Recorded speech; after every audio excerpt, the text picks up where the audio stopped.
Bonjour les amis, c'est un acharnement sans nom que connaissent mes copains les insoumis en ce moment de la part de toutes les autres formations politiques et à présent de la part des médias. Je vous explique tout ça. Bon, d'abord ce soir, une émission scandaleuse sur Complément d'enquête. Pourtant, Complément d'enquête, on n'est pas très potes avec eux depuis l'affaire de Calac, où ils ont fait avec Élise Lucet un reportage particulièrement crapuleux et un tout petit peu partial contre nous.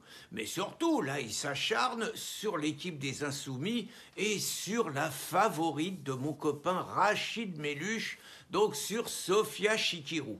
Alors déjà, il y a un truc qui est honteux, c'est qu'on respecte plus la vie privée.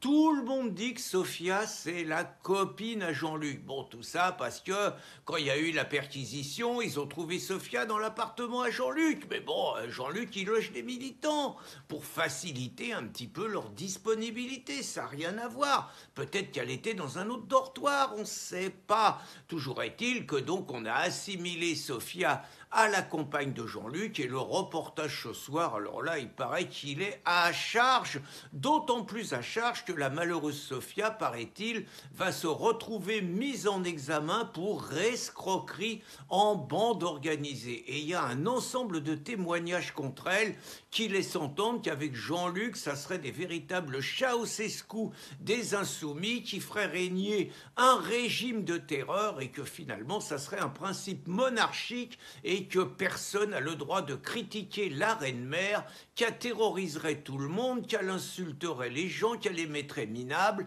et que comme elle sait qu'il y a Jean-Luc qui la protège, qui la couvre, si j'osais dire, donc elle sait qu'elle est intouchable et elle a l'air d'en abuser. Alors c'est ce qui se dit dans le reportage. J'en sais rien, je ne l'ai pas vu. Et c'est donc dans ce contexte déjà où une campagne sordide est menée contre mes copains insoumis que ça se déchaîne contre ma copine, ma protégée Ercilia. Alors Ercilia, j'ai un rapport privilégié avec elle. C'est moi qui l'ai découverte, c'est moi qui l'ai rendue célèbre en disant, après une de ses interventions magistrales à l'Assemblée nationale, que c'était ma nouvelle idole. Et là, alors, ma nouvelle idole, elle a fait une intervention à l'Assemblée nationale qui restera dans les annales. C'était encore plus fort qu'en meeting. Sandrine Rousseau balayée, la nettement meilleure, Ercilia.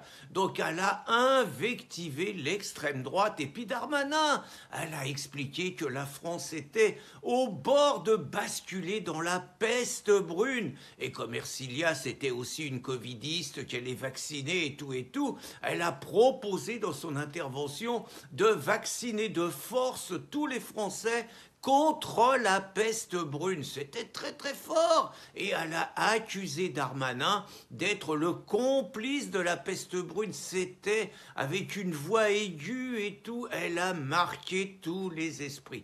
Et évidemment, les réactionnaires, les racistes, les fascistes, mes copains, ils se déchaînent contre elle. Mon copain Bernard Germain, mon copain Paul Le Poulpe, ils se sont moqués d'elle. Ils ont ironisé, ils ont été méchants avec elle alors qu'ils savent pourtant que c'est ma protégée, que c'est ma copine. Donc je suis obligé de monter au créneau pour défendre Ercilia. Alors je vais vous donner une explication.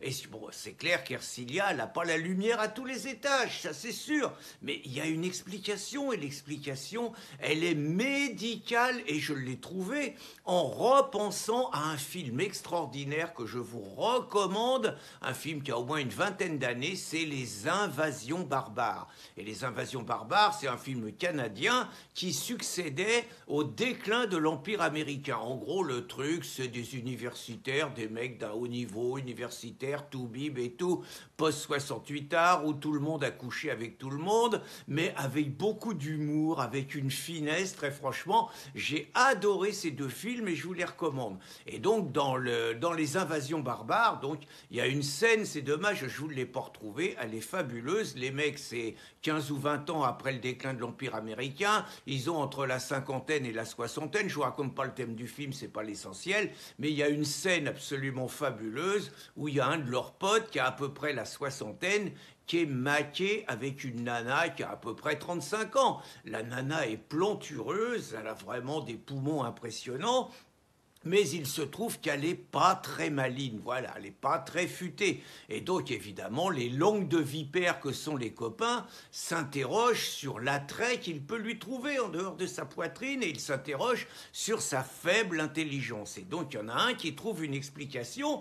Il explique que le cœur, la pompe, envoie du sang dans le cerveau, mais qu'il y a un problème, c'est avec les gros poumons qu'a la copine de leur copain, eh bien les poumons retiennent une grosse partie du sang et que finalement le sang, il n'arrive pas en haut du cerveau en quantité suffisante et que c'est ça le problème.